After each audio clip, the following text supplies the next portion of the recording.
Учитель – это призвание. Этой профессией сложно овладеть целиком, поскольку на протяжении всей жизни приходится многому учиться, и этот процесс не прекращается никогда. Не случайно школу сравнивают со вторым домом, ведь от того, какая атмосфера будет в классе, зависит желание детей получить знания. Немаловажное значение в обучении имеет и творческие способности учителя в различных областях искусства. С целью выявления и поддержки активных и творчески ориентированных учителей Башгоспедуниверситет организовал конкурс «Художественное мастерство сельского учителя». Для участия в конкурсе съехались более 150 лучших учителей со всей республики.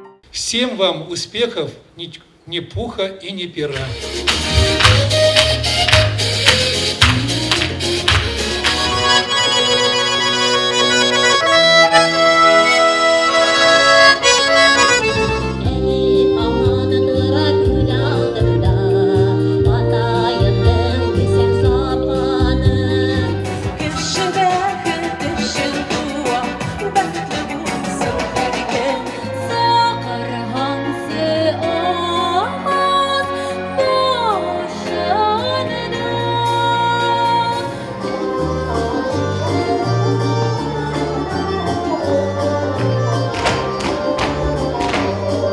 Для сельских учителей очень хорошо, что придумали, потому что мы работаем в школах, в деревнях, нас никто не видит. Вот, если проведут такие конкурсы побольше, мы приедем с удовольствием. Готовились тщательно, ответственно и думаю, результат наш оценит по достоинству. Мы приехали в вокальный ансамбль «Родные напевы», чувашский номер, Петюки-Пуласти.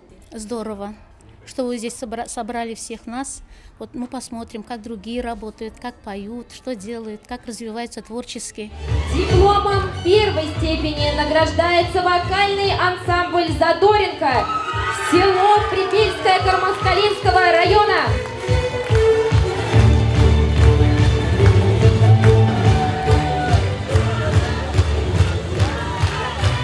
Ощущение, конечно, словами не передать. Это огромный труд, наше старание. И все-таки мы добились. Это первое место. Мы к этому шли. Первый республиканский конкурс «Художественное мастерство сельского учителя» прошел на высоком уровне, о чем говорят сами участники. Я на ура восприняла это положение. Первые же минуты, как я прочитала положение, я думала, я должна там участвовать, потому что село действительно должно жить, так ведь? Ну, такие конкурсы обязательно должны быть. Я надеюсь, что будущее этого конкурса есть. И даже в самые сложные времена учителя оставались носителями истинной нравственности, культуры и преданности своему делу. И это подтверждает, что жизнь педагогической профессии – неустанный труд души.